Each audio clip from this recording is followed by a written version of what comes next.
Hey everybody, Kaysha here, and today I am here with my friend Jennifer Guskin. and we need your help. We are right now working on advocacy for combating human trafficking, and here's why. So we'll give you a little bit of background of our story, why we're doing. I was adopted as an infant by a couple who sold me throughout my childhood. I have been to Epstein Island and on multiple Lolita Express types of flights as a child. After I went public, Child Protective Services opened a substance exposed newborn case, even though all tests came back negative, and they told me that if I wouldn't stop posting on social media, I would never see my daughter again. I started to connect how I was adopted as an infant and then sold throughout my childhood, how many other children who have been through the adoption, foster, and CPS pipelines have also been trafficked to Epstein's Elk. And as many of you guys know already, based on the work that we do at the Karis Project, I'm an American Indian born in Canada under the Jay Treaty. My father and I were exposed in the improper contagion mitigation for the COVID pandemic in early 2020.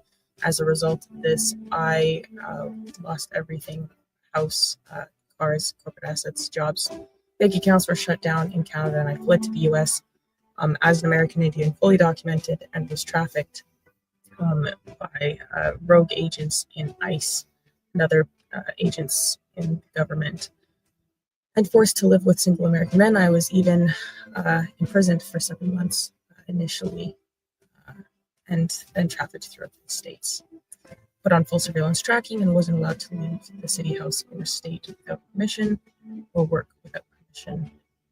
And that happened for many years, and I was on and off the streets because of that, and in and out of shelters. And that is just a small example of what many go through in this trafficking system, be it the family courts or otherwise.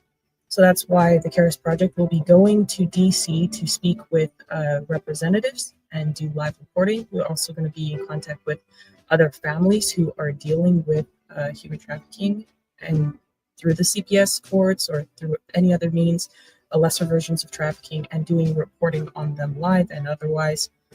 We will also be working on we ultimately want to shine light on what's going on with the trafficking here in the US. And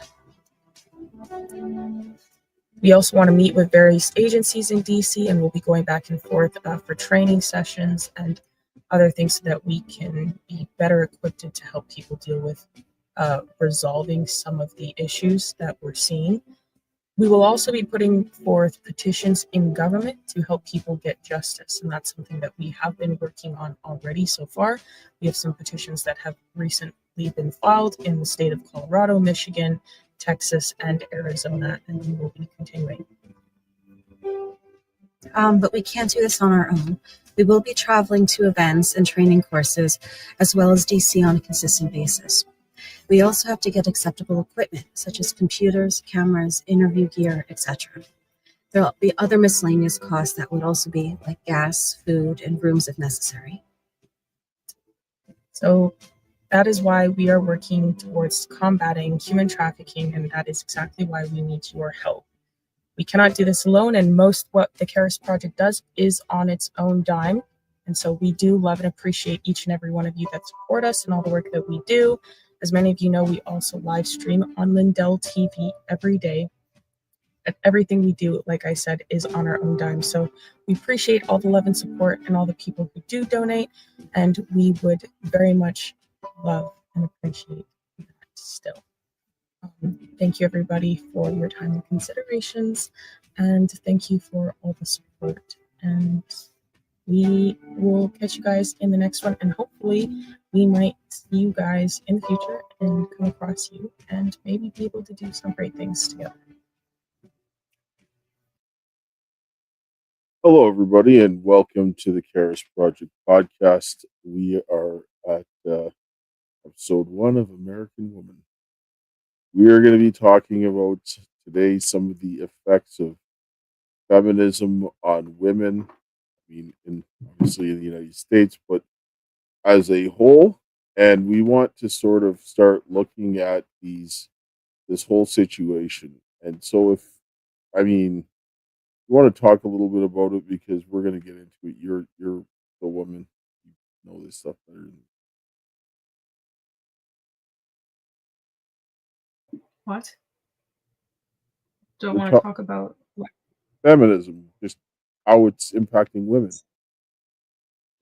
Yeah, I was mentioning on my stream before I came on here, like I had I quote tweeted a post. This lady, she was like pampering her dog, and I quote tweeted it like to the 9th degree, and there's too many videos online of this. And I said, women will do all this for a dog, but won't submit to a man is actually sick to me.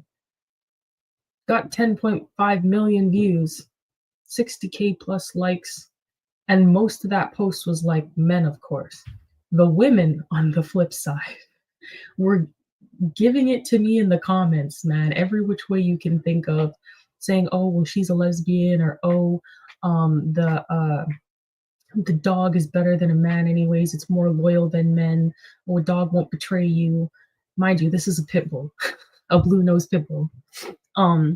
Wink wink. But I mean, you know, it was just crazy to me because I was like, all these women, they literally were like saying how much they hate men and don't want to submit and all these other things. And I was like, how did we get here in society where women are so warped in their mind that they think it's better, it's more of an investment to pamper the hell out of an animal or even be lesbian than to be with a man? This is how little they value men. And a lot of women are making this deliberate choice because of their blind rage and resentment and hatred towards men.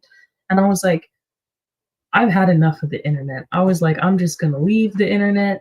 I'll stay on the Karis Project. But it's like, to me, that kind of showed that online only shows you that side of things. And I think that also helps push that feminist agenda because it doesn't show the things that come up in your feed are not the, you know, the good families, the good men and women. I can't think of any really, like, and when you do come across that kind of content on your page, it's far few in between. You have to go through so much brain rot and so much doom scrolling or whatever before you actually get to that. So it's like, this is designed this way, and it's actually pushing more feminist ideals and views, regardless of the fact that there were 60,000 people who actually liked the post, whether they were, you know, people or verified or unverified accounts, whatever, who knows? I'm not looking. But the point is, regardless of that fact, they're not showing you enough of the content for the people online to even get a better understanding. It's like a new form of MSM, mainstream media. Like the online content is now the new form of mainstream media that is just pushing a certain agenda to everyone so that they will, you know, continue their wrong set of thinking, so that in their everyday life they will continue to do, you know, wrong things. You know, do you know what I'm saying? Like, is this making sense? Sorry guys, I'm still sick, so like, you know, I'm kind of slow, like mentally. Yeah, there's a lot of nonsense that's going on that we're seeing with this whole situation, and we need to really start taking a good look at the effects of things, because it isn't just, you know, a lot of the times they're like, oh, it benefits me and it benefits this person, but what is it over the whole society? We're going to listen to a woman who's talking about the difference between intersectional feminism and radical feminism. We'll let her get to it. Oh, wait, let me just get this thing here before I jump over there. There we go. Now we'll take it. Okay, let's dig into radical and intersectional feminisms, the ones you guys have all been waiting for. So reiterating what I said in part 2, social feminisms have the common root that patriarchy exists outside of the political and economic systems. They also both recognize that women's oppression cannot be homogenized and that women experience oppression differently depending on what group they're in. They both recognize social, racial, and class division as impacting women's oppression. Where they fundamentally differ is that radical feminism sees patriarchy as the fundamental oppression, the root of all oppressions, and the model for every other kind of oppression. Intersectional feminism sees kyriarchy as the fundamental oppression, and that it is a conglomerate of all other kinds of oppression, and that patriarchy and racial hierarchy and class hierarchy are essentially equivocal. Radical feminism also has a special emphasis on the abolition of gender as a social construct.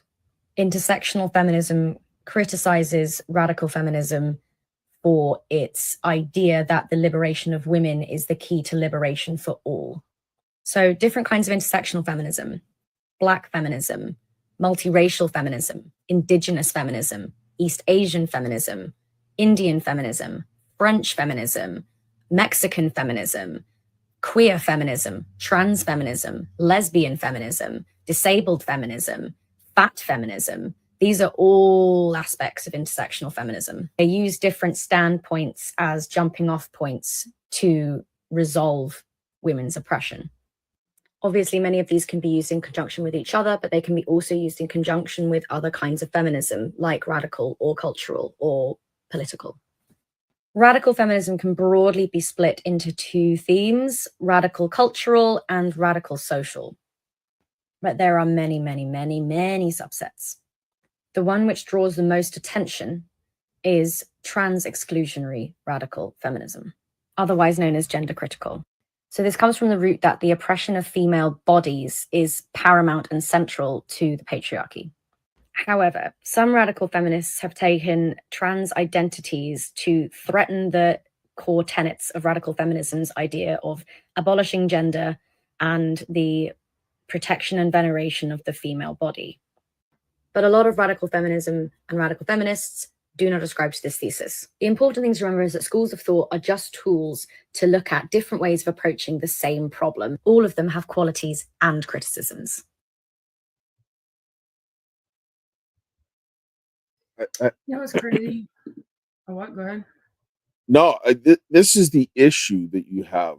Like, it's like it keeps changing and morphing, and as they say, evolving, which is why evolution was necessary for something like this, because each person, they're like, oh, well, no, I don't agree with this and that. And so intersectional feminism is to just sit down and say, okay, we're going to support everybody, but you can't, right? Like, I mean, I get what they're trying to do, but this thing just, it's so many things, and it just keeps, it's whatever it wants to be. It's like feelings over logic and a lot of definition. Thoughts? No, this is proof as to why God had to be a man and why Jesus had to come and die as a man, and why God says, I am the same yesterday, today, and tomorrow.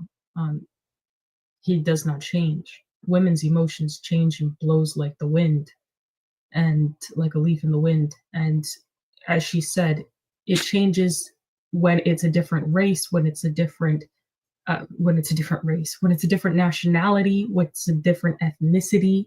It changes when it's a different religion involved in the feminism. It changes, like, it changes anything makes a new sect of this this cult. Because then she said they have tenets, and the only thing that has tenets is a cult. Honestly, religions don't have tenets that must be followed, and it rules that must be adhered to, or else, like, that's not how that works. True religion, at least. So this is why this is a very feminine thing, because it's on whoever is speaking, how they feel in that moment. That's how it goes.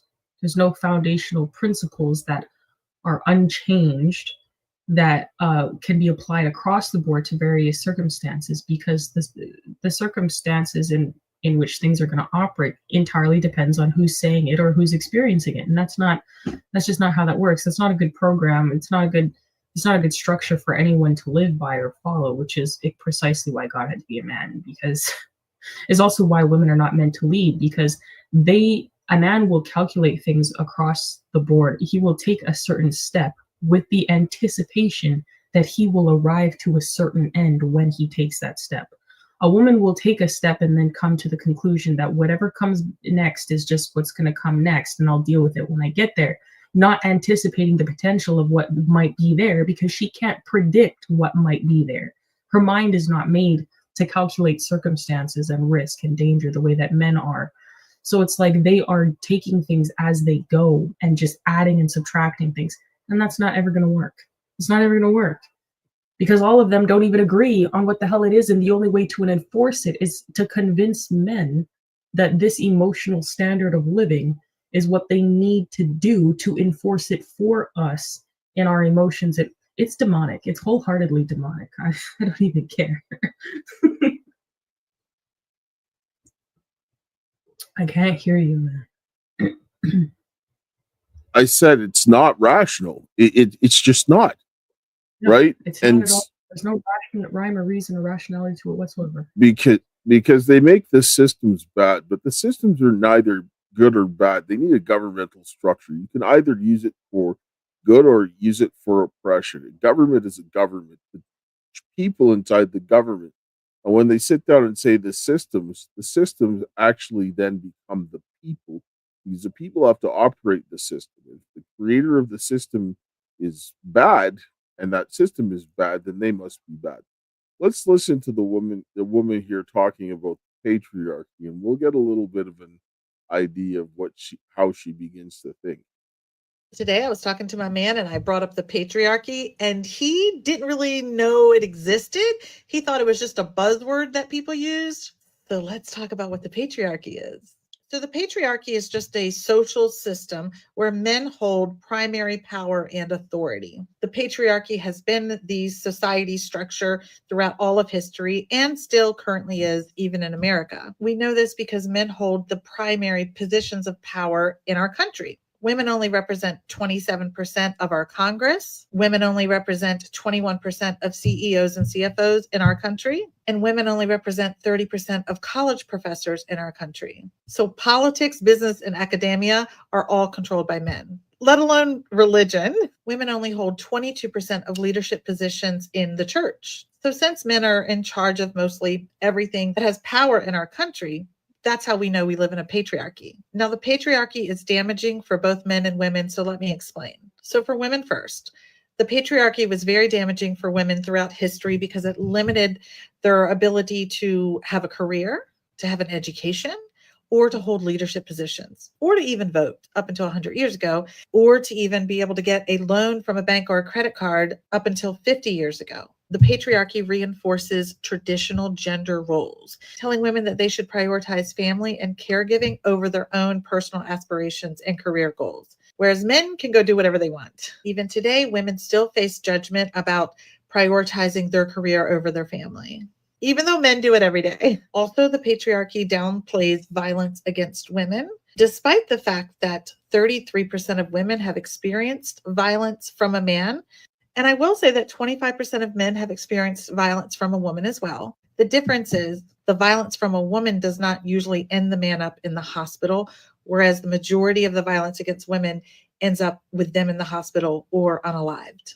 The patriarchy also promotes an unrealistic beauty standard for women, which blows my mind that men expect women who literally go through war to give birth to their children and have their bodies totally transformed.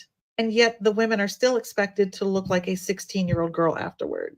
That's crazy. The patriarchy lets women know that they are there for the male's gaze and that they need to look beautiful at all times for the men to enjoy. And this leads to women having low self-esteem, eating disorders, and mental health conditions as a result of body dysmorphia. Currently in America, there's still a gender wage gap where women are making 83 cents to every $1 that men are making for the same positions. And of course, there's our reproductive rights, where certain states in our country are not allowing women to have body autonomy, not allowing women to have control over what they do with their bodies, because the patriarchy wants to be in control of what women do with their bodies. So gross. And even the majority of media representation shows traditional gender roles where the man in the relationship is the dominant leader and the woman in the relationship is the submissive supporting role. Now, the patriarchy sucks for men too. Unfortunately, it imposes a strict expectation for men being masculine.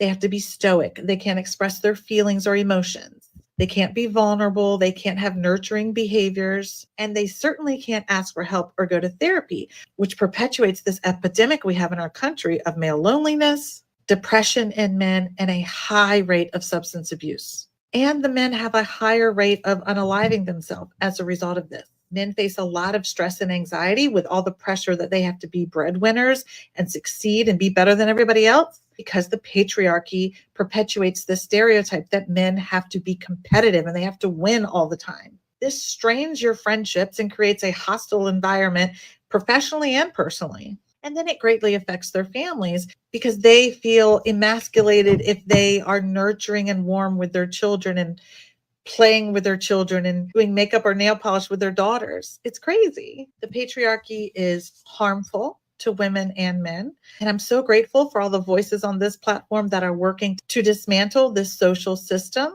and get us back to a more egalitarian system.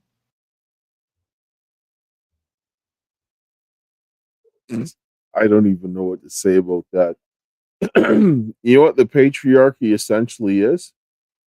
It's the equivalent of dark matter. They don't know what the hell it is, but they just say that it exists, right? And then they want to destroy it because when I listen to the way that this is being indoctrinated, this is going to breed hatred of men. That is just because who's associated with the patriarchy? Men, right? Who they're saying who gets advantage of the patriarchy? Men, right? So you're automatically your mindset is indoctrinated to have men as your enemy. And you can listen to this woman, and she's like talking down to the men, like, we have to teach you and instruct you because you guys are too stupid to understand, and we've got to give you a better system that what works. But she has no idea. Like they said, oh, men, they can go off and do whatever they want. Really? Be a man and find out real quick. You're going to want to run home and cry and hide under your bed because men don't get to do whatever they want. That's a lie. Men have to take care of everything around them. You might sit down and think that they're going out and doing everything that they want, but the life of a man? No. And the unaliving isn't because of the patriarchy. The rise in unaliving in men is because of feminism. That's really it. But go ahead. I'm sure you got something to say. Kaysha. Yeah, the fact that women like that even have husbands grind my gears. How did you get married? Honestly, this is what pisses women off. The fact that you can look like that and you can have a husband and have that that nonsense spewing from your mouth, and you have a husband is proof that women, a lot of them, live an easy and delusional life. Like, how did you obtain this? Like, sometimes this is why I get angry with men, where I'm like, why are you guys entertaining women? Again, this is, what did the girl say on the clip the other day on when we were looking? She was like, if you're a blonde-haired, blue-eyed girl with a nice body, then you can deceive any man. Well, look at this artard who just married this woman who's a full-blown feminist complaining about the patriarchy, and he's like, what's that? Really, bro? Come on, bro. Come on, bro. There's no way. Honestly, sitting there and saying, you know what, the patriarchy is nonsense, and, we need to, instruct men on what's good for them. And why are women getting raped? She said that women are getting beaten to a pulp worse than when they beat men. The difference is not that women don't also beat men, but women are being hospitalized when they beat men, whereas men are not being hospitalized when they beat women. Okay, so physically you're weaker. Right. Okay, mentally, how come you're not outwitting them? If society is run by men at all the top parts of society, the infrastructure, the jobs, they're making all the money, they're doing the hardest work. Why are you not mentally, physically, and emotionally out competing these people? Why these men? Why are you so much better, but you cannot win at anything over them? And on top of it, they are literally bending you over backwards and violating you, mentally and emotionally bending you over backwards and violating you. Are you the victim or are you the perpetrator? But Which one? when you sit down and say the amount of violence, they're going based on reported violence. Most men are never going to report the violence. Yeah, but men are not ending up in the hospital because women No, are no, no, slugging. no, no, no. But this is what a lot of the times I've watched this happen many times, because the highest amount of domestic violence is lesbian couples, right? I get that. Okay, But okay, we're but talking men against women. yes, but what ends up happening is a lot of the time, I'm not saying every time, but I've seen this happen. A lot of the times, the women will just keep smacking the guy, doing all kinds of stuff, and one day he snaps. One day he reacts, I and get then he that. goes. He's the one going to jail, right? So they're not telling it. I know, but I'm saying with what she's saying, they're not telling a complete story. Should the man flower? No, but the woman shouldn't be putting her hands on him anyway. Nobody should. That's the whole point. No, I get that. But in a scenario where, like me, where I was being beaten to a pulp, if you compare a situation where with what happened to me versus a woman who was genuinely abusive towards a man, he's probably not ending up in the hospital unless she stabs him or shoots him. Whereas Dave could kill me with his bare fist. Like, yeah, yes. I mean, maybe if she strikes him at the right angle with the right force, perhaps. I knew. But the chances are a lot less. I'm not saying that it's correct to hit. I don't No, believe in hitting anybody, and I don't no. hit people. I'm saying is that women approach things very differently. That's what the issue is.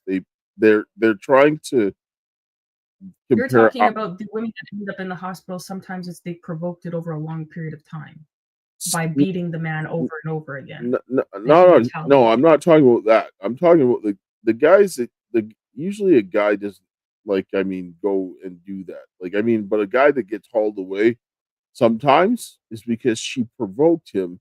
I'm not talking the guy that knocks her teeth out and goes crazy. Not that guy. That's not an abusive person, though. That's someone who's retaliating out of frustration. Yes, but then they end up with the charges because the woman has done this, and many women sometimes, and I don't condone women getting beaten, because it's a bad thing. Don't get me wrong. But then you see some of these women that do shade, and they make it difficult for the girls who actually are having the problems, and they can't get help. And that's what makes me angry, is because you get that happening. But anyway, let's take a short commercial break, and we'll come back to this topic because there's a lot here. So we'll be right back. Hello, everyone. I'm excited to announce the next generation of energy drinks, Rev 7. It has no sugar and no caffeine. Instead, Rev 7 uses Go BHB. Go BHB is one of the body's primary ketones, and it provides the most efficient and clean fuel that your body needs. It also helps you stay energized all day with no crashes. Not only that, it produces 3 times more brain energy than sugar, which helps boost your memory, focus, and mental sharpness. It also helps reduce stress and helps balance your mood. Rev 7 does all that while being the best tasting energy drink ever. So go to MyPillow.com or call the number on your screen. Use your promo code to save 20% today. I'm so sure you're going to love Rev 7. For a limited time, you get our introductory 3-pack absolutely free. I drink Rev 7 every day, and I absolutely love it, and so will you. Yeah, so if you need any of the MyPillow products, go to mypillow.com/Karis or call 800-845-2942. Use the promo code Karis. I mean, there's a lot of good stuff there that you can get. The bath sheets, the beds. I mean, the bath towels, the bed sheets, the pillows, all that good stuff. Or there's other ways that you can support. You can see it in the ticker coming right now. You can see the donor box where the gifts and go. If you're watching on Rumble, BitChute, or Facebook, there are links in the description that you can see of other ways to support, or you can go to all my links / the Karis Project and support a good cause, the fight against human trafficking, and help keep the content going. All right, we're gonna circle back now. So since we've got that woman who explained some of the situation of what they're going on, and now we're gonna look at one woman who talks around Women are driving the human race to extinction. You hear what he has. Women are literally driving the human race towards extinction at the moment in the biggest case of and find out the world has ever seen by refusing to have kids because they don't like the way men treat women and they don't like the way that society treats mothers. And so they're like, you know what, instead of having kids and continuing the human race, let's just go extinct. Like, let's just all go extinct. And this isn't only happening in South Korea. I don't know if you saw that report a few weeks ago that said that for the 4th year in a row, the birth rate there was dangerously low compared to the death rate. And if that continues, you end up with loads of old people and not enough young people to support them and support the economy. And then you have fewer women in each generation and fewer of them are having kids. And then eventually you go extinct. And when they're asking women in South Korea, why are you doing this? In part, they're saying they don't like men. They don't like the way that men treat them. And they're like, why would I have a kid with this idiot? Like, why would I breed from this idiot? Why would I pass this idiot's DNA on? I don't care if you say that we're going to go extinct. Like, I don't care if my uterus is all that stands between like us and extinction. I'm not doing it. It's not worth it for me. So I'm not going to do it. And this is happening everywhere.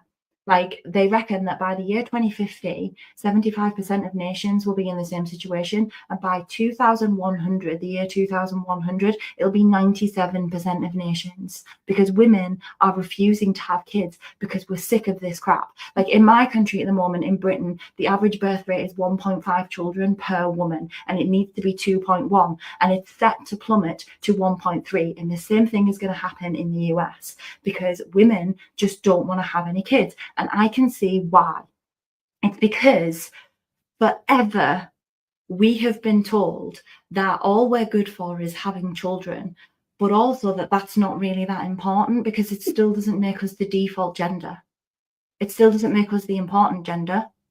It's men who get to earn all the money and have all the fun. They're the ones who get to keep all of their leisure time.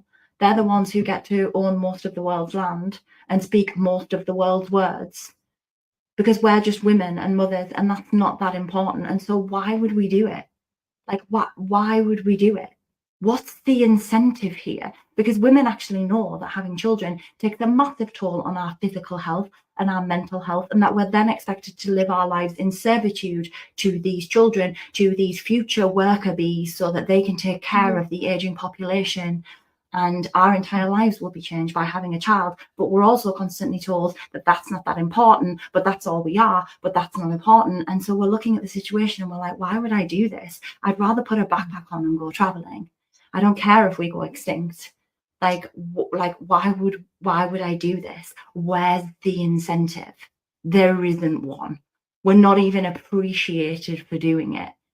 Like, we're actually like brought down for doing it. Why would we do it? Why not instead just go out there and explore this world and live our lives? And that's what more and more women are doing. They're making the decision to do that instead. So here's the thing: if you don't want to go extinct, you better beg us to start having kids, and you better make it worth our while. Like, that's the only solution here. That's the only way that we get out of this mess. Women need to be recognized for their importance, not just in terms of having children, but everything glorious that they bring to this world. Because we've been told for all this time that, like, it's not us, it's not you, you're not the important ones.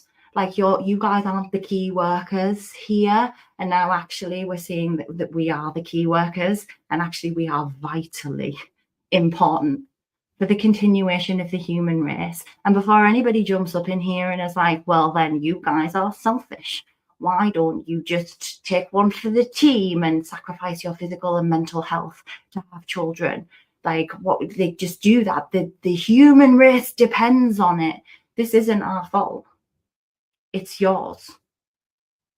It's society's fault, and society has been run by men for all these years, and you have left us feeling underappreciated and unvalued for everything that we have to offer, including having children and raising them and raising the next generation. And we just don't want to do it anymore. And we're not gonna. Round and find out.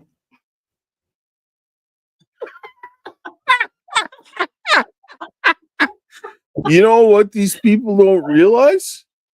You know what they don't but she doesn't realize, and actually, it's feminism that makes devalues being a mother and so forth more than men do.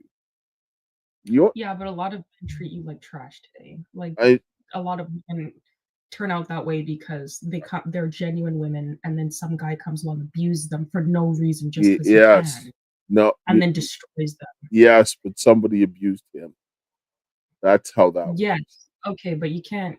But this is the whole thing. This is where they're not looking at what happens to get that person there. They just look at that person. They're the enemy. But there's a lot of women that went around and crushed those people. But you want those women who wait. Listen, think about this. The birth rate is plummeting, and they can't get people to have babies. And they're saying, well, we're going to go out and continue to do this. You know what their justification was? To keep supplying the population? Mass immigration. Feminism is the reason why mass immigration is a thing. Because the women that said they didn't want to have kids, and what do they have to do this? They had to justify flooding in all those immigrants to make up the population because they're not having kids anymore. Because they're telling them that men are so terrible, but now they want to talk about F around and find out. When your country's full of Muslims and they rape kids and women like the rape gangs, well, that's what's going to happen. Okay, but that's not what I'm talking about her being right about. Like what you said is Yeah, correct. yes, but I'm talking about what she said. Go ahead. What I'm saying is that, in a way, she said men have been running society for a long time, and they have been doing certain things wrong, which is why women have had even the ability to go down this line of feminism thinking, because there was chauvinist men that were wicked and done this. Did a lot of women go away with it and, do nonsense? For sure. There's a lot of just delusional women just out here doing feminism. But the point is, these women are so resentful. Women, when they become angry, they're like, I'll kill everybody and I don't care. And now they're at the point, she's right, where in society, women are at the point where they're like, I'm willing to do whatever I can to stop the human race. And all these women in droves are not having children, which means eventually within 100 years, like she said, 97% of nations. So eventually everyone will go extinct. They're not going to, what are men going to start No, doing? they won't. Raping? They won't go. They won't go extinct because what's going to end up? Point, What actually? Wait, I'm going to tell you what will happen. The good men will get killed off. You're going to have a bunch of men that don't care, and they'll chain them up and rape them and have more kids. that's what I'm talking about. They just go around raping people. That's what do you think is coming through there? The rape gangs. They'll chain them up in the basement. Who cares? They don't care.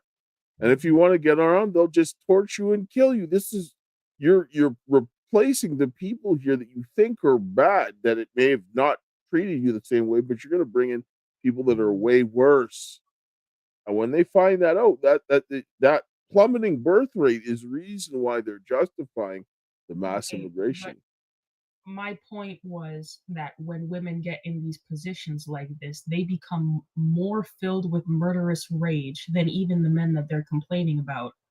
And they'll do things to think about how they can kill as many people as possible in their selfishness and their rage. Well, I get that. But what she's doing is extortion. What she's telling women is to extort men.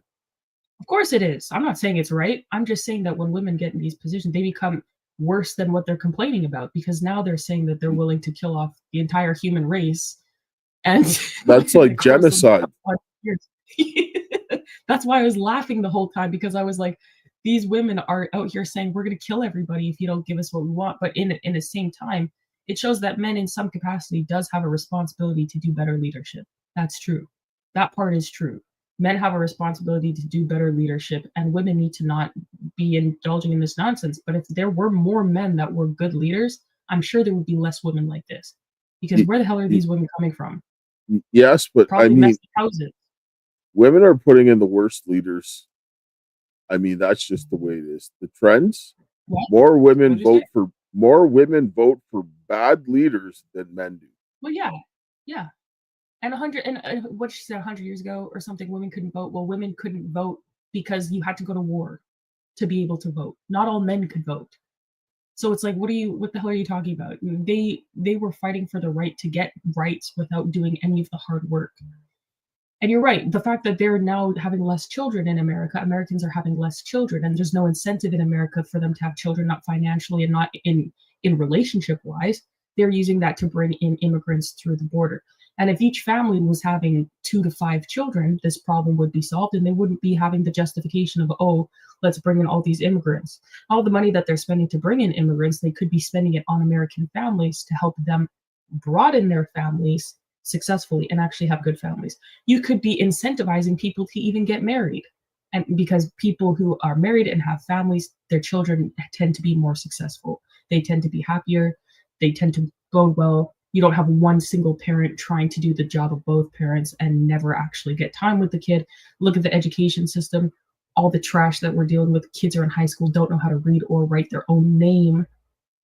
So yeah, instead of doing all this for immigration, they should be incentivizing families to actually be doing it. But women are refusing because they're doing feminist nonsense. Men need to, I don't know why, the men are also being selfish. These men that are going around just sleeping with women because they're attractive, they're being selfish. They're also contributing to the genocide. They're also responsible for the immigrants coming through the border like that because they're not making responsible decisions. They're not going out and actually having intentional relationships with people to have a coherent family so that they can add to society instead of subtract. Because all these people that are going around like the Bonnie Blues and the men that are lining up in droves to go sleep with her, well, they're creating the women who will continue to agree with this mindset, who are also going out actively trying to genocide people.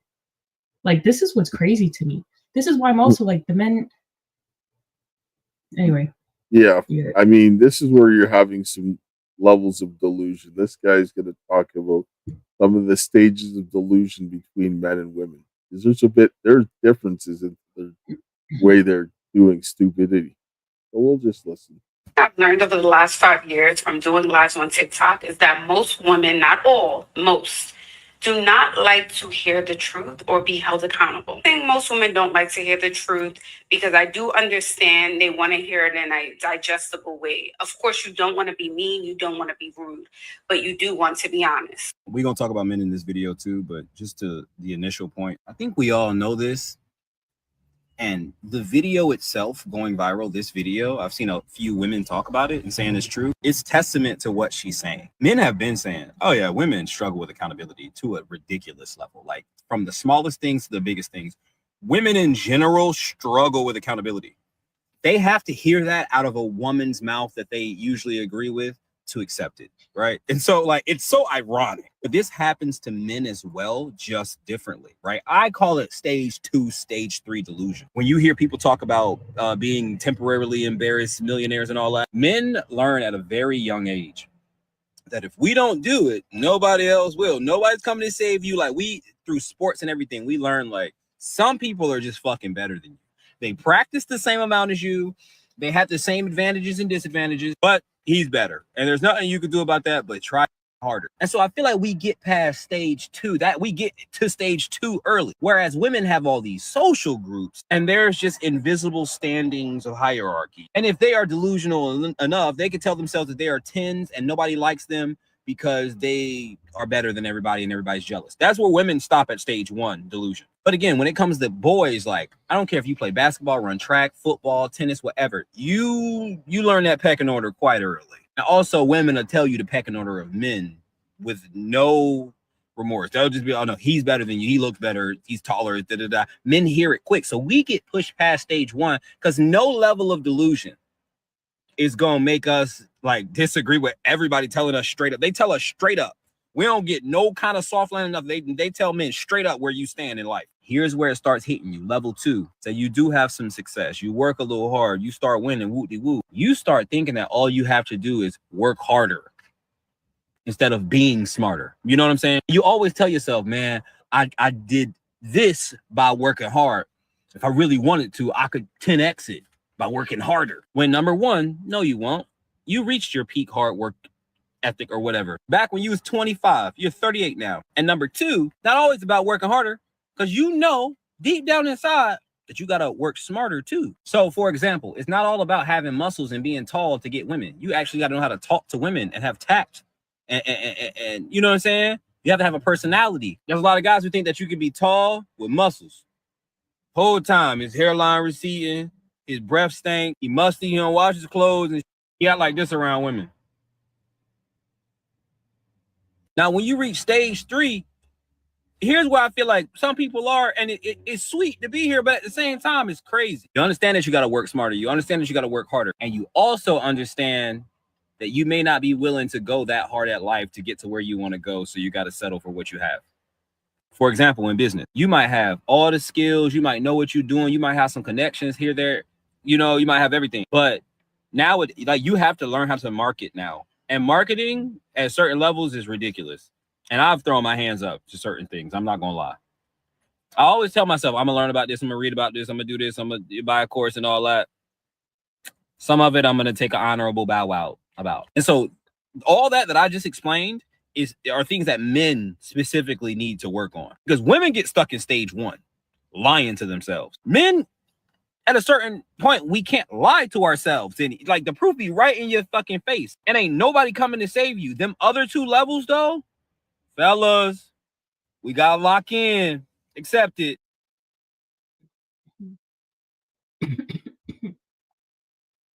That's really funny. Yeah. But yeah.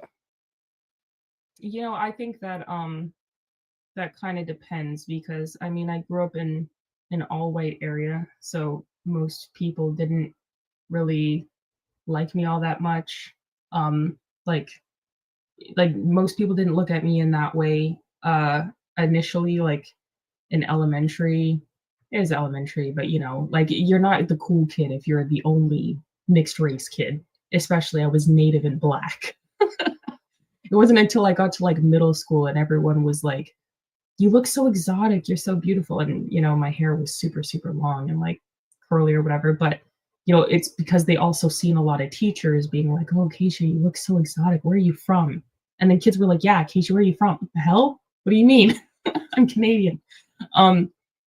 So I think it depends on the environment you grew up in as well, because I think going through something like that also puts you in a position where you're like, okay, well, no one around me likes me because just by looking at me. So what do I have in and of myself that is going to be of a value to this other person that will make them want to be around me? Like, what skills do I have that's going to make me a valuable person? So I think if I grew up in an environment, maybe that was, you know, but I also grew up with a father, so that's how I was raised regardless. But it probably doubled down because of my circumstance. Perhaps if I grew up in an all, you know, mixed race school or Black school, whatever, maybe it would have been a little bit different. But no, I think it really depends. But in large part, yeah, a lot of women do have that mentality where they're like, oh, well, you know, I'm pretty, I can just do whatever.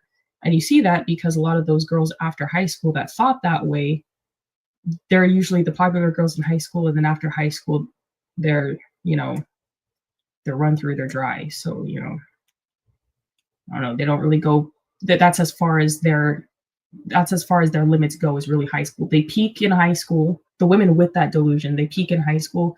And then after high school, they're just like, where are they now? Kind of like, you know, high school was all they did with their life.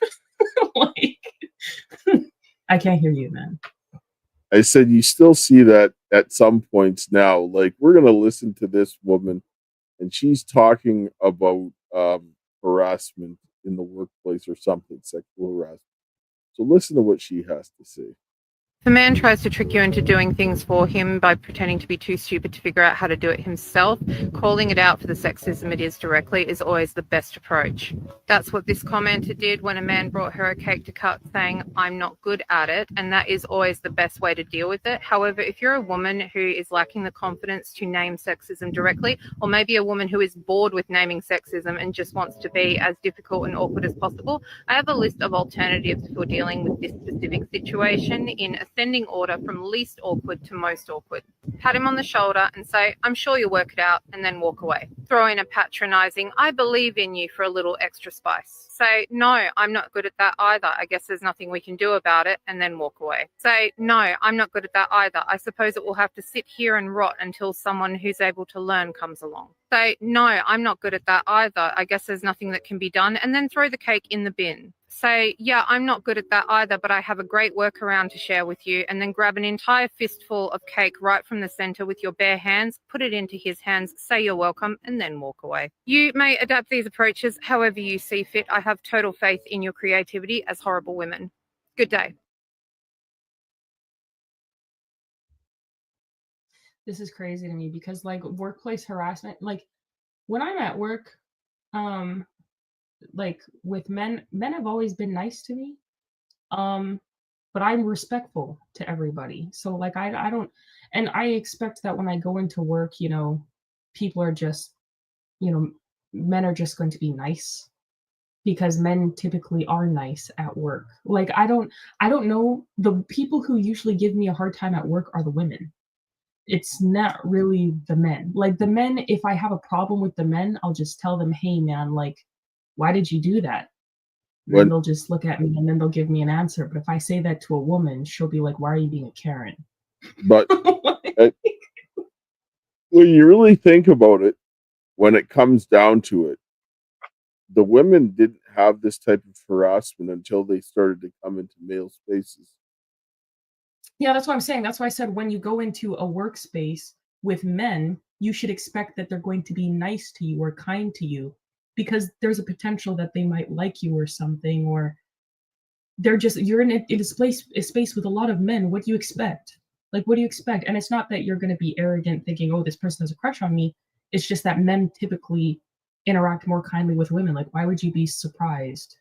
Yes, but a lot of this straight in this problems they had came in because they came into male spaces.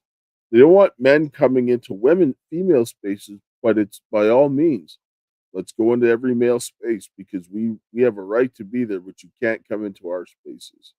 This is the kind of thinking that rules for me, but not for thee. This is a very, I mean, they're leaving no spaces for men, and it's having a toll on their mental health, right? Because men has They to talk have. about men unaliving themselves. She didn't say why. Well, no one wants to have that conversation. Actually, we're running up on time on this side, but when we come back, I'll bring up a clip where they actually talk about it, and then the feminists actually went after this woman for doing this, right? Because they don't want to have those kinds of conversations. And that's where the guy was talking about the lack of accountability. But anyway, I'll close here with a prayer and then I will give you your final thoughts. Heavenly Father, Lord, we thank you for this day. We thank you for your love, grace, and mercy. We thank you for the hope you have given us. And Father, help the men and the women to come together, to work together, to rebuild our families, our churches, our community, our nation, so that we can have some protection for the children is my prayer. In Jesus' name, amen. Amen. Thanks, Dan, for the prayer as always. Yeah, guys, thanks for tuning in on this one. Catch us on the other end in a couple minutes. Don't go anywhere. Sorry, I'm really slow mentally today. I'm still recovering from sick, but yeah, honestly, feminism is destroying everything, and really taking the fact that feminism, having women not have as many children, is the reason why they're actually bringing all these people through the border, in the immigration, saying that we don't have enough people. If you want to redirect some of your anger, redirect it to the cause, the people that are implementing the feminism in our society, which the government is largely responsible for as well. But, anyways, we all have a choice to make.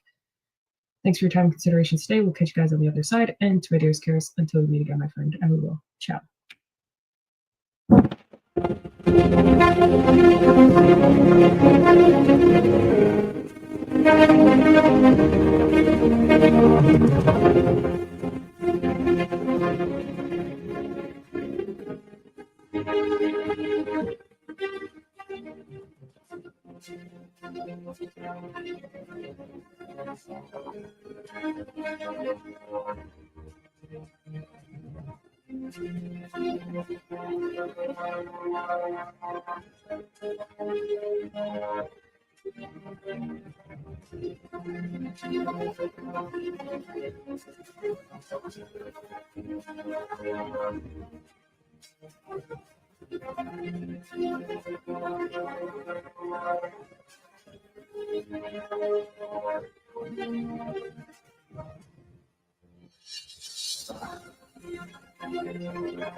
Hey everybody, Kaysha here, and today I am here with my friend Jennifer Guskin.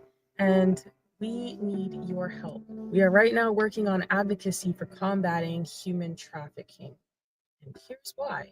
So we'll give you a little bit of background of our story, why we're doing.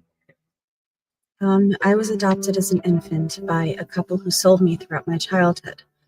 I have been to Epstein Island and on multiple Lolita Express types of flights as a child. After I went public, Child Protective Services opened a substance-exposed newborn case, even though all tests came back negative, and they told me that if I wouldn't stop posting on social media, I would never see my daughter again. I started to connect how I was adopted as an infant and then sold throughout my childhood, how many other children who have been through the adoption, foster, and CPS pipelines have also been trafficked to Epstein's ilk. And as many of you guys know already, based on the work that we do at the Karis Project, I'm an American Indian born in Canada under the Jade Treaty. My father and I were exposed in the improper contagion mitigation for the COVID pandemic in early 2020. As a result of this, I lost everything: house, cars, corporate assets, jobs. Bank accounts were shut down in Canada, and I fled to the US as an American Indian, fully documented, and was trafficked by rogue agents in ICE and other agents in the government, and forced to live with single American men. I was even imprisoned for 7 months initially, and then trafficked throughout the states. Put on full surveillance tracking and wasn't allowed to leave the city, house, or state without permission or work without permission. And that happened for many years, and I was on and off the streets because of that, and in and out of shelters. And that is just a small example of what many go through in this trafficking system, be it the family courts or otherwise. So that's why the Karis Project will be going to DC to speak with representatives and do live reporting. We're also going to be in contact with other families who are dealing with human trafficking, and through the CPS courts or through any other means, lesser versions of trafficking, and doing reporting on them live and otherwise. We will also be working on, we ultimately want to shine light on what's going on with the trafficking here in the US. And we also want to meet with various agencies in DC, and we'll be going back and forth for training sessions and other things so that we can be better equipped to help people deal with resolving some of the issues that we're seeing. We will also be putting forth petitions in government to help people get justice, and that's something that we have been working on already so far. We have some petitions that have recently been filed in the state of Colorado, Michigan, Texas, and Arizona, and we will be continuing. But we can't do this on our own. We will be traveling to events and training courses, as well as DC on a consistent basis. We also have to get acceptable equipment, such as computers, cameras, interview gear, etc. There will be other miscellaneous costs that would also be like gas, food, and rooms if necessary. So that is why we are working towards combating human trafficking, and that is exactly why we need your help. We cannot do this alone, and most what the Karis Project does is on its own dime. And so we do love and appreciate each and every one of you that support us and all the work that we do. As many of you know, we also live stream on Lindell TV every day. And everything we do, like I said, is on our own dime. So we appreciate all the love and support and all the people who do donate. And we would very much love and appreciate that still. Thank you, everybody, for your time and considerations. And thank you for all the support. And we will catch you guys in the next one. And hopefully we might see you guys in the future and come across you and maybe be able to do some great things together.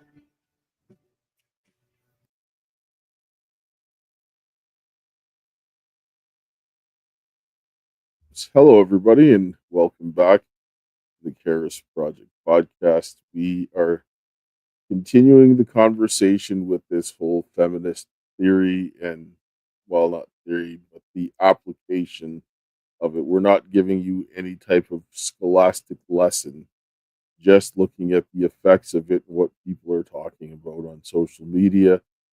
Some of it, might be, some people might be honest, some people might just be talking nonsense.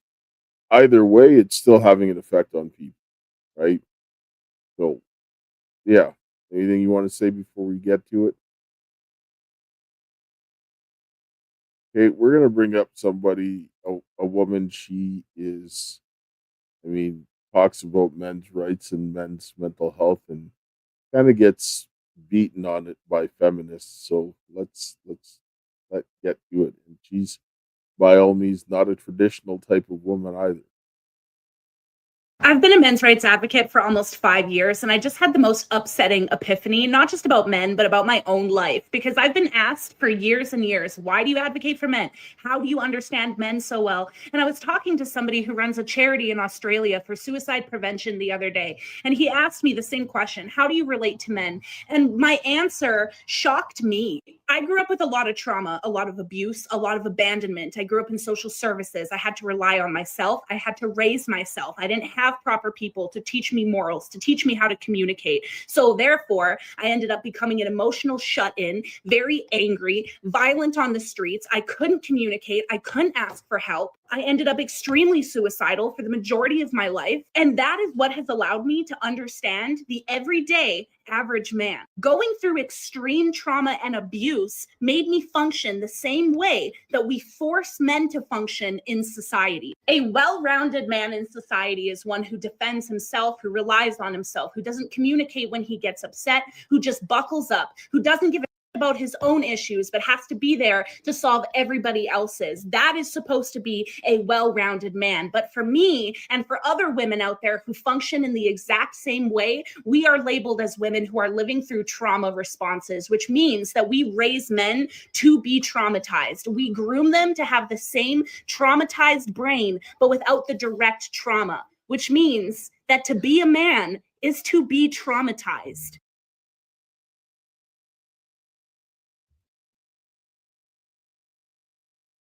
What? Yeah, that's funny. I kind of relate to that. I mean, in a way, like she can't think and understand exactly as a man because she's not a man, obviously. But I think that it's in part why I relate to men a lot as well, because it's like I don't have the mentality that I'll just show up and I'll get things. I believe I have to work hard for them, and that has been my experience in life. I don't think I've been handed things just because. I think I've always had to prove in one way or another why I deserved something and I had to work hard to get it. And if I didn't get it, it's because I just didn't work hard enough. And I think women who who experience certain traumas in life, they do end up that way. If they do make it out, like, I don't know, she might be, smarter in one way or the other, because to come to those conclusions, even after being in the street life, is one thing, but she learned consequences, I think. And what it really comes down to is the fact that she was forced to learn consequences more so than trauma. I think she was more so forced to learn cause and effect, and in a way where she had to produce quick results, or else she would suffer the consequences of the failure of those results.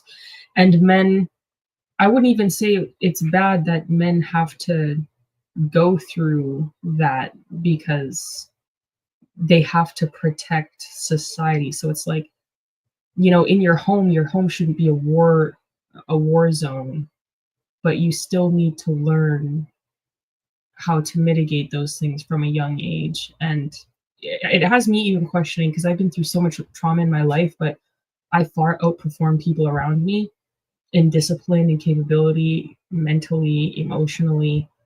I'm starting to wonder myself, like, when I have kids, like, what's the boundary of the levels to which I should push them, because I went through so much, but I'm so much better than in this results is what from people around me, not because I'm delusional. I'm literally outperforming people with but nothing. That's why you need that's why you need to have a man help with that, because you obviously have to follow the man's authority and leadership for that. Yes. And so we're going to listen to not know what that limit is. Yes. Now we're going to listen to a woman, because these women, we listen to a women talking about withholding their uteruses and sex from these men, because they want to make sure that they get all of these things, and basically using it as extortion. And so this is a woman that takes a different take on the withholding of sex. Feed them, leave them alone. I can't stand females. You can't say that withholding is SA. It's great. What is wrong with you? What is wrong with you that you don't want to sleep with your husband 3 to 4 times a week? I'm telling you right now, I've said it again and again and again, and I will keep saying it again and again and again until people start to wake up and realize it. If she is not you, she does not love you. Whether it's your fault or hers doesn't matter, because it's true. I've been with my husband for 7 years. We have broken up. We've gotten back together. He raised my 2 sons. They're ours. We got married. We had a daughter. We have had some nasty fights, but at the end of the day, we have made it work. We have loved each other, and I am violently fucking obsessed with him. He is a pain in my ass. He pisses me off. He can be selfish and rude and pig-headed and a workaholic and a hoarder, but guess what? I'm not exactly a fucking treat. If you are not him, you don't love him, because despite his flaws, I love him. That's what love is. Loving somebody despite their issues. I will still sit here and fight for that man every goddamn day, because the good outweighs the bad, and because he loves me. You know, he tells me when I have a momentary relapse, I'm like, oh my God, he hates me. He's going to leave me. And I break down and I have like a mental moment. You go, goofy. Of course I love you. I'm not going anywhere. Sometimes you have to reassure people, and sex is a way of reassurance. I cannot break this down any better for the girls. Stop leading him on. If you don't love him, leave. Because withholding sex, knowing you don't love him, is abuse. It's cruel. Also, side note, because I'm never done talking, get used to it or block me. If he would let me, if he wasn't so dogged tired from work, I would literally sit on that man 7 days a week and have no complaints. Maybe I have a high SCX drive, but I can honestly say, out of my relationships, I think I've had 3 other long-term ones besides him. It is solely him as a person that is my biggest turn on. Like I said, he drives me nuts. He's not perfect, but I am so in love with him, and every day I fall more in love. If that is not your situation, I feel sorry for you. She's telling the truth 100%. When she said he's a pain in her ass, but she's effing obsessed with him. That's the truth. Like, women who actually love you. I saw a girl post the other day on X. She said, I get withdrawals whenever I'm not with my boyfriend, and I get sad. And it's a picture of a girl just laying in her bed crying. And I was like, this is how a woman is when she's actually in love with a man. Like, she has literal mental and emotional withdrawals from being away from him. I guess you could compare this to a man's insatiable need for sexual connection. I don't know, whatever. But women have such that emotional draw. If she truly loves a man, she's always going to want to be with him. Whatever she thinks that she can do to actually make him at peace and serve him, she will do that. And that includes fulfilling his needs sexually, support-wise, emotionally, mentally, spiritually, whatever she can do to help him, making his lunches, whatever. It's not going to be a chore to her. She's going to love doing that for him, and she's going to love connecting with him. So the women that are out here withholding, like she said, if you withhold from your spouse, you straight up don't want them. You are sleeping with someone else, or you're planning to sleep with someone else, because even a woman who's pissed off with the man that she loves is going to want to draw closer in connection with him in reassurance, either verbally or intimately. But she said that that withholding is SA, like abuse. It is. It's violence. Sex is sexual abuse. It is violence. It is. I say this all the time on my stream, that it's such bad violence and sexual abuse that even the secular world has a whole classification on how much abusive it is to withhold sex from your partner. It is seen as an act of violence, because it is. You are trying to use that to control the other person. It's all about power and control. Power and control. No Exactly. different And than you would forcing never do someone that. down and taking what they want against their will. They're keeping Yeah, this, because and you're they're only saying, doing it you're when not you- going to get this because I'm in control, and too bad for you. And that's weaponizing. That's weaponizing sex. You're Yes, it is. Yeah. Yes. Because and go ahead. No, that's fine. Yeah, no, because in situations where someone actually loves each other, like she said, whether you're ripping mad with the person or not, you are violently F-word obsessed with that person. You're still gonna want to connect with them intimately multiple times a week. You're not gonna want to be restricted far from that person, because you're also going to have a degree of worry of separating emotionally and intimately from that person. Nobody wants to do that. And I'm not saying that you shouldn't deal with the problem. You obviously need to do that. But the people still want to connect. If you are in the state of mind that I'm just going to use this and tell you that you're not going to get this from me unless you do this, this, and this, that person is an abuser person. That person doesn't care about you at all. They're using you. That's really messed up situation for anyone to be in. I don't think anyone should be in a relationship like that. As soon as you hear that from someone, you should just go. But a lot of women, that's just the way they're wired. That they discipline themselves that way. No, that's sick. No, I'm sorry. You need to walk away from that. No, I'm saying a lot of. I know. That's why men just need to just deal with what they need to deal with. But women, a lot of women, this is their.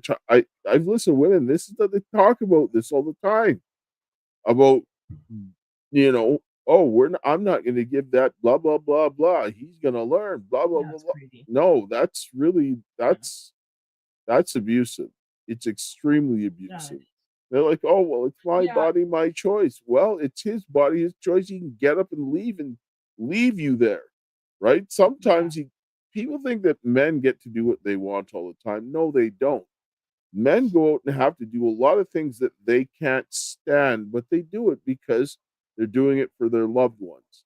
Men will just put up and shut up, and you won't hear them complain. They'll just go out and do the dirtiest thing that they would rather like pull out their eyeballs with a rusty screwdriver than do it, but he'll do it to help the people that he cares about, that he loves, his family, right?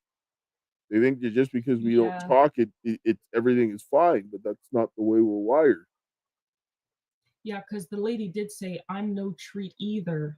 And on the days where I'm worried that he's going to leave me, he just tells me, you goofy butt or whatever, I'm not going anywhere. And yeah, girl needs that reassurance. But yeah, it shows that men don't do a lot of things that they want to do either, but they just are less vocal about it, so that the women, they don't even know how many things that they're doing that the men actually can't stand, because men usually don't say anything. No, because it'll stress her out. Yeah, it'll stress her out, and then she'll be like walking on eggshells, feeling that she just can't be herself around you. Yeah. Well, why are you gonna tell her and stress her out? Like, you just like, that's no, like, because then you're gonna have more problems at home. So you just say, no, I'll deal with it. Don't worry. We're gonna look at this and listen to this man talking about the high value and some issues with it. And this is some of the things that girls say that they want from the man over and over again. But I mean, let's listen to what the man says about it. I seen a video of a nigga saying like he was a high quality, high value man, and everything he was saying, like, I'm 6 this, I got this much money, and I'm like, yo, what the happened to character? Everything make you a high value man, but your heart, but your character, about what you do when nobody looking, about how you move with your family. Everybody got everything to say, but about what it matter. Like, what makes you a high value man? Man, I make 6 figures. I'm 6'5". I'm like, what the fuck is the world go like? Yo, I mean, I don't know what the world comes to. Like, let's really break it down. People are being rewarded for sucking. We talk about this often. Okay? So now, because you have created this standard of the clicks and people buying into it, you had the Kevin Samuels of the world. You have people that have put this agenda in our community specifically, the community that has already been separated, has been divided, has been just decimated from the beginning, systematically. Well, now you have people that are just doubling down on that and putting it on social media. So now you have people that are buying into these ideologies. You know, like, the main source of engagement is you make somebody defend, you make somebody disagree. Exactly. And that's all that is. Yo, if you sit in front of me and you sit here and tell me you a real nigga, I know you ain't. Why you telling me? That's for somebody else to tell me about your character. You gonna tell me about your character. I don't know you. So I'm a high value man. I'm this. You know, man, shut up. Shut the fuck up. None of you care. You can be tall. You can do all that. That matter in sports, nigga. What you trying to get recruited? Oh, now you didn't. You just did 2 guard, nigga? Like, fuck, I care about how tall you is, nigga. You see a whole nigga for all I know. You care about how tall you is and how much money you get. You know how much drug dealers make a lot of money. They destroy the community. Yeah. What the fuck your money matter for? But it's true. But when you look at a lot of the women that you're seeing online and stuff like that, what are the first thing that they come out of their mouth about man? Money. What? The women, when they're looking for men, what's the first thing come out their mouth? Money. Yeah, they don't care about those men though. They just want the money. No, but they all talk money, provision, and everything else like that. But this is the thing: he's got to be 6 feet. He's got to be this. These are the things they keep repeating like they're slaves on their checklist, but nowhere in there is character. Big 6-pack. So when they sit down and say, "Yeah, drug dealers have a lot of money," but he's destroying the community, right? But then when women are with these people, then they're like, well, I can get money and I can just go ahead and destroy the community too. These are the men that they're looking at, and they're going to go and emulate. Like, I mean, they're going to be like, oh, I'm this, this, and this. Well, really? Why like he says, why are you telling me this? The fact that you're telling me this means that you're lying. Because why you got to tell me that? A man's actions will speak for himself. And like he said, other people will say that, yeah, that guy's a solid cat. He's good. Right? But if you got to come up and say, oh, well, I'm this and that, well, I don't need to hear that. Right? Then he's right. Yeah, that's true. Because why are you coming to flex and tell me that you're a high value man? Like, I really could care less. That's a weird way to start a conversation with someone. Like, imagine you're on a date with someone and they're like, yeah, I'm a high value man because I'm 6 foot, 6 figure, 6-pack. or start talking about what they have in their pants, whatever, I'd probably get up and leave. I'm not even gonna lie. I'd be like, excuse me, sir, I'm sorry. I'd like to go home. Like, because what the hell does that have to do with anything? Like, that doesn't tell me who you are as a person. And then men complain about women who do the same thing, where women are like, oh, well, I got a nice body, my hair and my nails are always done, I'm pretty, you know, I always got this bag and blah blah blah, I got these nice outfits. Like, it's the same feminine nonsense, like just guarding determining your own value by how you look is something that you didn't even work hard for. You just literally spawned in the womb like this. It's just like that's not attractive at all, and it's weird too. It's weird behavior. Yeah, So weird behavior. I never went on a date and someone said weird crap to me like that. Like, you're watching men come together, like, and they said that the people who benefited the most from the feminism were like the worst kinds of men, and they're coming together and they're making sure that those guys, them and their buddies, can make money, and they go and they pick off the good men and leave them off to the side, because then no one's looking for character, and then they're like, oh, well, why did this guy bust me in my face? Well, because you didn't care about his character. All you cared about was his money, what he was driving, and all that kind of stuff. And you're like, let's go. And then he's like, well, why did he beat me? Well, you didn't check his character. well, Right? yeah, and what the woman said about her husband, the biggest thing that was her turn on or whatever for her husband was the fact of his character, his personality, who he was. Yeah, And yes. when women actually do care about someone, it has nothing to do with their look so much as how they make them feel. Obviously, you need to be attracted to somebody, but the main thing that keeps that woman's interest and, you know, captivates her mind is his character and personality. So it's like these men coming and saying, oh, well, I'm a high value man, I have 6 feet, 6 figures, 6-pack, 6 inches, whatever, but they can't keep a girl loyal to them, and they're running through girls like nobody's business, is because that doesn't keep a girl captivated in her mind. It doesn't make her fall in love with you. It doesn't keep her intimately involved with you. Like, there's nothing that binds her to you other than your cash. And as soon as someone comes along with more cash, or they're taller than you, or they have more, you know, they can give them more bags or more cars, whatever, you're going to be replaced, you know, until she finds someone who can match all of those things, plus, I guess, her internal desires, which, you know, is kind of delusional anyway. But, you know, so they're selling the wrong thing, which makes me wonder if they're like secretly gay. Because how have you not been with enough women? If you slept with 50 something women plus, like Myron says, how do you not been with enough women to know what women really like?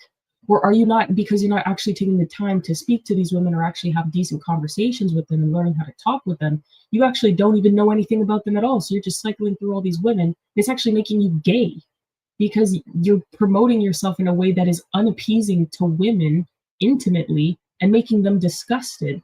And then they'll just use you and take advantage of you and on to the next. You're promoting yourself like a gay man. It's weird. Advertising your physical attributes to a woman. That's gay. I'm just going to pull up this clip here quickly. I don't agree with everything he says, but he says a couple of things that are on point, and it's actually kind of funny. So we'll just... I mean, men in general. Yes, I know, but I'm saying this guy here, we're going to listen to what he has to say about women. Literally sin. In every ancient text, women are described as sinful creatures. The bit the apple, all of them. If they're not guided by a man and they have free will, they lead to self-destruction. This is not woman bashing. This is facts. Women are the most liberated they've ever been in history. They're making the most money. And what are they doing? OnlyFans, naked on Instagram, thirst trap videos. Like, they're literally demoralizing themselves. They don't need us to sexualize them. They're doing it themselves. No matter what position in life they get in, judge, pastor, cop, teacher, they always go back to sexualizing themselves. This is why them dudes in the Middle East who we haven't no head to toe cover up, because we know if we give you the freedom, you're gonna be out here causing hell in the streets. Every war from the streets to ancient times, if you dig deep enough, a woman was behind this. You know what? You know what? I was actually going to say this earlier when the woman was talking about the feminism complaining at the beginning. I was going to say, why is it then at every level of society when women get the highest jobs, judge, lawyer, teacher, doctor, engineer, scientist, researcher, PhD, every single level of anything jobs that they can get, they all revert back to OnlyFans. We've seen all of those type of jobs, women go to OnlyFans, switch up and go to OnlyFans. It's like, why then? Why? If women didn't need men and we were just, it was not equal or whatever, so we work all the way to the top, even become CEOs and all this other stuff, only to revert to lying on our back? And then lying on our back for a bunch of strange men, but you won't lie on your back 3 to 5 times a week for your spouse? Like, make it make sense. You'll do it for a guy who pays you and treats you like trash and, gets his fluids in your eye like Bonnie Blue was complaining about, and potentially gives you herpes and all these other diseases, but you'll make a few dollars. But you won't do it for the man who loves and takes care of you. That's crazy. In some capacity, someone said once, a hoe without instruction is headed for destruction. And low-key, it's the truth. I'm sorry. That was funny. I don't think. But this is a woman. Good men around them always do the worst types of wickedness. I can't lie. Yeah, let's take a short commercial break and we'll be back on the other side. Hello, everyone. I'm excited to announce the next generation of energy drinks, Rev 7. It has no sugar and no caffeine. Instead, Rev 7 uses Go BHB. Go BHB is one of the body's primary ketones, and it provides the most efficient and clean fuel that your body needs. It also helps you stay energized all day with no crashes. Not only that, it produces 3 times more brain energy than sugar, which helps boost your memory, focus, and mental sharpness. It also helps reduce stress and helps balance your mood. Rev 7 does all that while being the best tasting energy drink ever. So go to MyPillow.com or call the number on your screen. Use your promo code to save 20% today. I'm so sure you're going to love Rev 7. For a limited time, you get our introductory 3-pack absolutely free. I drink Rev 7 every day, and I absolutely love it, and so will you. All right, so if you need the MyPillow products, go to mypillow.com/Karis or call 800-845-2942, or you can support with what you see going on in the ticker, the Give, Send, Go, and the donor box, or you can go ahead and support if you're watching on Rumble, BitChute, or Facebook. You can see the links in the description, or you can go to all my links /the Karis Project. And find ways to support. I'm gonna bring up this, like the man was talking about the women that will go ahead and sexualize themselves. This is a woman that talks. She says she's deconstructing the sex work thinking and so forth. So she's gonna go and give her little spiel about that. Thing is, when I have intercourse with someone, I do not think of it as giving them my body or lending them my body. So it therefore wouldn't make sense for me to describe S work as selling one's body or renting out one's body. Now, as someone who didn't quite use that language, but used language similar to this in some videos fairly recently, I empathize with where you are at. It is a legitimate fear to be afraid of and disgusted by the sheer number of men out there who do believe that they can rent or buy a woman's body. But the important thing is to actually zoom out and think, are they correct in framing it that way? No, they're not.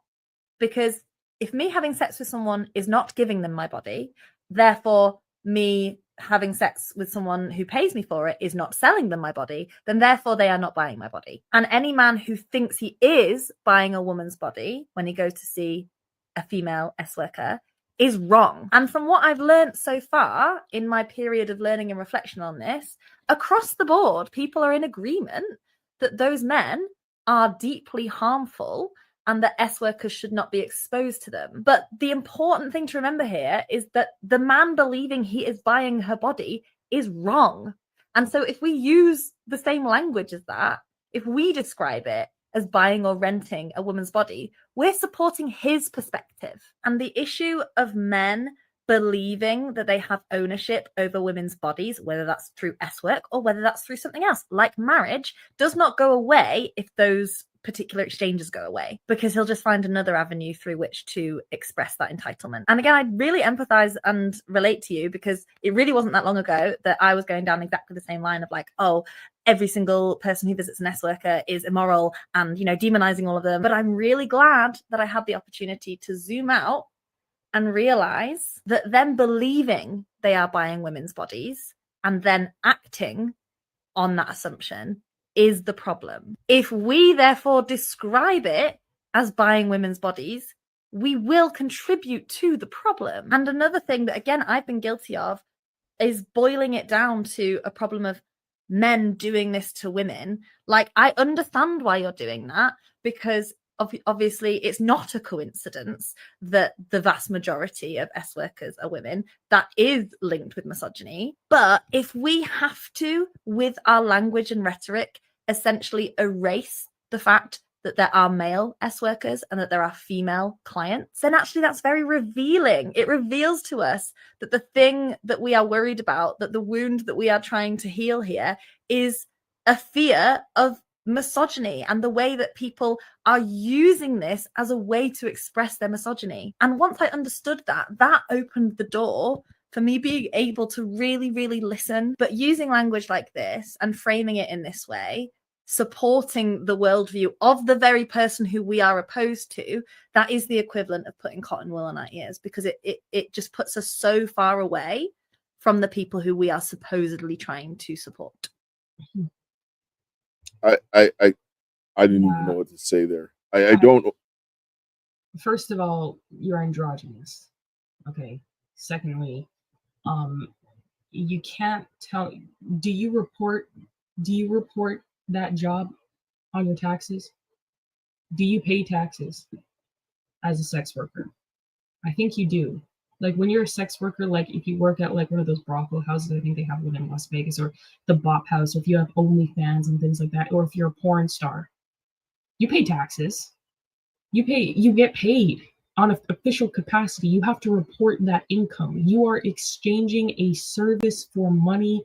You are using your body as a service. Actors use their body and their face and their mind as a service. As far as I'm concerned, a lot of actors are soft pornographers, but that's a whole nother point. There are many jobs where you use your body in exchange for a service. Sex work is one of those. You get, like, what do you mean we're changing the definition? What do you mean that that's deeply rooted in misogyny? What do you mean that there's also male sex workers, but they're not paying for a service, and that's also misogyny because not as many men are doing that? No. What is wrong? This is so deeply delusional. And of course she's British. Of course she's British. Why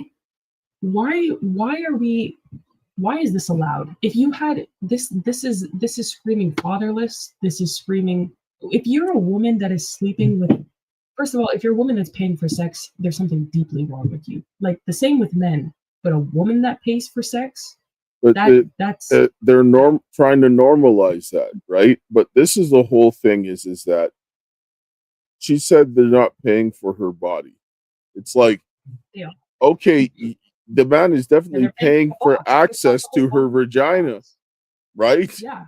He's going inside of her body. So, I mean, like, this is where they're trying to go in with all these technical. Women are very, very much more, and this is what happens in feminism. They're very technical on the definitions of things, but it's like, okay, you can define it what it wants, but what is it what does it do in practice? What is it doing? Because you can sit down and say, "Oh, this is the definition." Well, my question is what does that actually look like in practice? You can say theoretically, this is this and this is that. Well, how does it work, right? Because I can sit down and say, I can drop anything and say this is going to be a design for a car, but is it going to actually work, right? But do you know what it is? Sorry, go ahead. But it's the whole thing. You have to like something has to work. You can't just sit down and say, well, I have all these plans and it's just going to work that way. That's not the way it works. You got to take that theoretical thing and put it into practice and see what happens. Well, what it actually is women think that they're going to win a war against men with words. They're going to convince men with words that the action that they're doing is not what it really is. That they're going to use words to manipulate the man into believing that what they're doing is not wrong, and they're just internalized misogyny, so that they'll be okay with what the women are doing, and then they'll be able to do it better and just, with more freedom. Or when they really get protest, they strip their clothes off. Men don't do that. Get naked. Yeah, that's right? That's crazy to me. That's yes. Women, no one does it better than France. They yes. get naked faster than anyone and burn things down faster than Actually, just briefly, there was an abandoned zoo in France, I think it was, and there was these orcas and dolphins and everything. They closed it down and they abandoned all the sea life there. And they were like, no one was coming back to help them. They were trying to get Japan to actually buy the animals so that they could be transferred and they could be safe and happy. They didn't do anything. And people in the comments, they were like, oh, please help France, like, because they need to save these animals. People are like, France, now is your time to shine. Do what you do best. Turn the police down. Save the, because they just go and destroy the cities and stuff when they get angry. But anyways, it was kind of funny to me. But this is where, so this is now when this woman talks about what she's seeing around her and then the conclusion that she comes to. Just listen. Okay, so hear me out. In a day and age where cheating is like rampant, like everyone I know has been cheated on or they cheat themselves, and the divorce rate is so high, no one actually lasts in relationships anymore. People can't even watch movies anymore, or like the attention span is so short. How is the way that we date still the same? Like, I feel like something has to change. Monogamy has been around since how long? Forever. But it doesn't look like it's working. I don't know what the solution is, but has anyone else thought this? Like, something's not right in the way that we date and have relationships, because I just don't understand.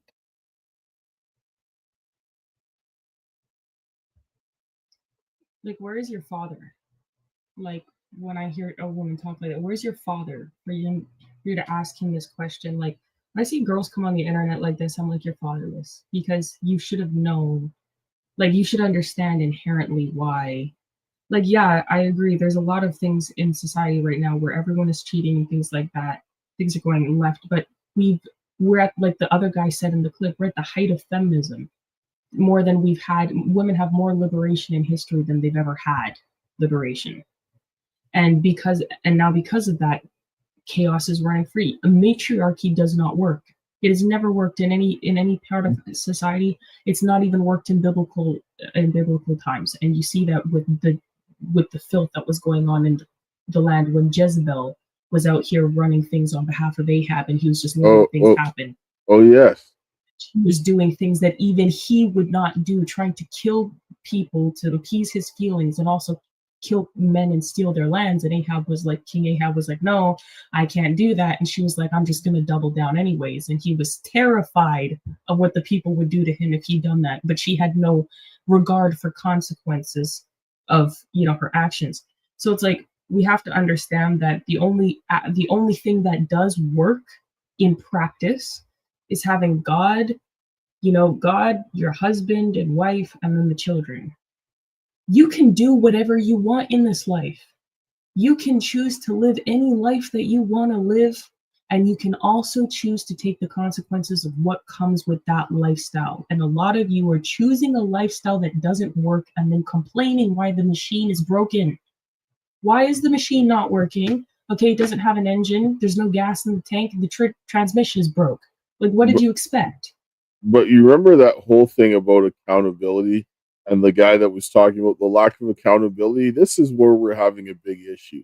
I'm going to pull up a clip here when it talks about the divorce rates. And this should give you an idea about a lot of the issues in the relationship that are not getting addressed. And people are like, oh, everything is breaking down, but they're not looking at why. But let's listen to what this woman says. The divorce rate among straight couples is about 40 to 50%. Among gay couples, men and men, it's about 30%. Among lesbian couples, it's about 70%. Now, if we're saying that men are the problem in relationships, why is the divorce rate among women much higher than men and women and men? Now, we know women initiate divorces more, so that's what they're saying is the reason why the divorce rate among women is so high. But again, if men are the problem, why is the divorce rate that much higher among women and women? What do you guys think? Because when it comes down to when it comes down to relationships that are lesbian, someone has to take the man's position, and someone has to protect and provide, and someone has to be the leader. And women think, oh, well, there doesn't have to be a man in the relationship. Okay, well, who's creating the circumstances for the success of the family as a whole? One of you have to take that burden, and it's going to be too heavy, and they're going to get overwhelmed. And they often beat the living daylights and breaks off of each other because they get too overwhelmed with the stress of what burden they have to carry, and they play past the potato and then start playing the blame game. And then when the people cannot produce the results that a man can, because, well, quite frankly, they're not men, they end up beating each other. They even cheat on each other with men. I seen this. I know too many lesbians couples growing up watching this to know what was going on and how this is happening. So it's like they ultimately, at the end of the day, they're expecting man capabilities from a woman, and they get pissed off that they're not getting the results, and they just take it out on them by beating them, thinking they can beat them into submission, and it doesn't work. It doesn't work because they're expecting something that they're wholly incapable of doing mentally, physically, and emotionally, and they cannot comfort them the way that a man can. As much as women say, "Oh, I don't like solutions this, I don't like solutions that," the comfort and peace of mind that a man gives a woman, another woman will never be able to provide. No, they can't. That's straight up. They can't. Look at what's that girl, that JoJo Siwa or whatever. Siwa, she turned straight real quick when she went into that house.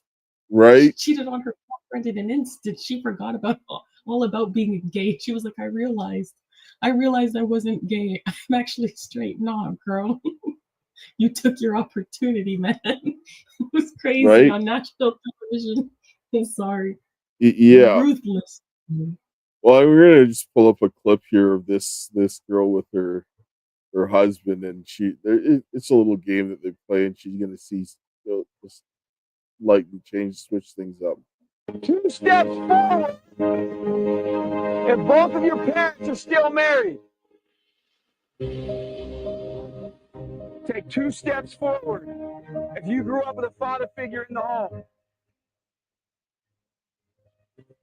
Take 2 steps forward if you had access to a private education. Take 2 steps forward if you had access to a free tutor growing up. Take 2 steps forward if you've never had to worry about your cell phone being shut off. Take 2 steps forward if you've never had to help mom or dad with the bills. Take 2 steps forward if it wasn't because of your athletic ability, you don't have to pay for college. Take 2 steps forward if you never wondered where your next meal was going to come from. Yeah, that's crazy. Bro didn't even move 1 step. No. Bro didn't even move 1 step. Yeah, I wouldn't have been able to move many steps either. But, just because, I didn't get any college scholarship like that and going to college. But, well, not athletically. I still had to pay for college even though I had some scholarships. But, yeah, no, women live a completely different life. The way the man was just standing there, just like looking at her, like, and she was shocked. Like, how did you not know this about your husband? You're married to him. And just now through a TikTok challenge, you're understanding the severity of what his experience was in life. Like, this is crazy. Well, that's crazy. This is because a lot of women at night and not know this. But a lot of women assume what the men are doing. They assume that their lives are very comparable. They're like, oh, well, it must be in relation to mine, so that's just the way it is. No, if women had to be men, they would not last. They wouldn't. Men go through, like, men's lives are very difficult. And the things that men have to go through, women are not designed to go through. This is why we have to work together, because there are things that women are very good at that men are not. But women think that men should be good at what they're doing, and they look at us as, some of them look at us as stupid little children. No, it's like the men that look at women and expect them to do what men are doing. They're not going to do what men are doing, and they're going to look incompetent because that's not their strong points. They're complementary. And this whole idea of us against them, that tribalism, this is what feminism does. It's tribalism. And then it creates war and division because you're attacking the patriarchy, saying that this system was created by men that's oppressive, and all these other men that are oppressive, or you want to call it the kyriarchy, whatever you want to call it, it's still a system that was created, oppressive system that was created by men, and it's not the system, it's the people that are in it that are the problem, not the system. Because you can take a knife and you can use, or you can take a hammer, for example, fill a house with a hammer, or you could go ahead and use it as a weapon to destroy somebody's life. The choice is in the hands of the person on how to use it, right? Like, virtually anything you could use for good or bad. Obviously, there's some things that you can't use for good, because I mean, certain, like, a nuclear bomb, you can't use that in a good way unless, you're trying to save yourself from attack, but nobody should be fighting at that point. But you get what I'm saying. Very few things are are not necessary, or are bad or good. But we have anything can be used in bad purpose or a good purpose.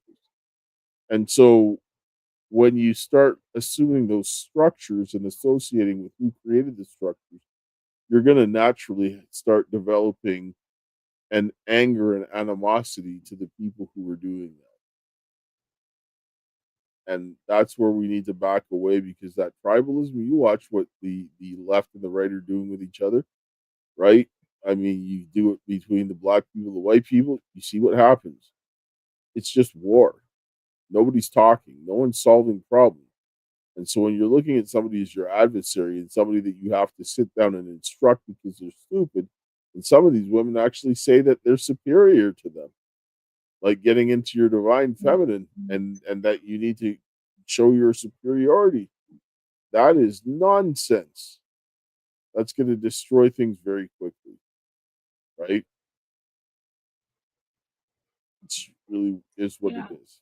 And the lack of value of, like, the nonsense, the level of depravity, that because you don't like the way something is, you're going to destroy the entire human race. That's next level genocidal. That's some next level insanity, that you're willing to wipe out the entire human race because you think that you're treated in a bad way. Well, this is what happened when women get into power, to be frank, just straight up and down. When women, because they have the, back and forth kind of emotions and mentality, especially when they're feminists, if they get in position of power, they're going to do a lot of things because it makes them feel good. So, and that makes them feel good. They want to get the revenge or whatever, and they think that punishing themselves now is going to be enough to punish, everyone later. They'll take the punishment for themselves now if it means killing and punishing everyone else later. That's severely sick and twisted. If a man said that, I don't know. I just feel like there'd be repercussions for him. I don't know. And when people sit down and say that I have to, if I respect a woman's rights, that only came because of feminism. No, I'm sorry. What? What? Women have told me that, oh, well, if you respect women's rights or believe in equality, then it's feminism. I don't believe in egalitarianism. Egalitarianism is socialism, because you can't give everybody the same thing. They don't have the ability. Opportunity is tied to ability. Like I sit down and say, a blind man cannot become a pilot because he can't see, right? Yeah. But feminism is the biggest DEI that I've ever seen, because now they're taking away standards. They're changing things to suit them, and then they're disadvantaging men as a result. And me as a black man, I got extremely short end of the stick from feminism, right? Like, I mean, long before the white men were feeling the oppression as bad, I was feeling it, right? It never got me anything good, just kicked me further down the ladder, which I was at the bottom. So, I mean, and the rest of the men are coming down the ladder too. So, that's really not the way things should go. I think it's better to work together and solve problems.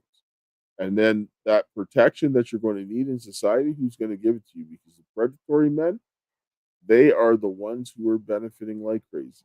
Anyway, we're running up here on time. I will close here with a prayer. The whole idea is that we want to have conversations. If anybody wants conversations, reach out. We like to have people on. We want to hear different perspectives from women and men on this subject and so forth. So I'll close here with a prayer. Heavenly Father, Lord, we thank you for this day. We thank you for the love, grace, and mercy. We thank you for the hope that you have given us this day. Open our hearts and minds to your will, and that the men and the women come together to fix this situation and to rebuild our families, our churches, our community, our nation. That we can have some protection from the children from all this wickedness that is coming in the land is my prayer. In Jesus' name, amen. Amen. Thanks, Dad, for the prayer as always. Yeah, thanks, guys, for tuning in today. Ultimately, there are, like I said, you can do whatever you want in this world, but there are consequences to your actions. And right now, we're all experiencing a boatload of consequences from feminism, and we might as well give credit where it's due and big up to feminism for, all the chaos and dissension that they are causing, so that we can start fixing some of these issues.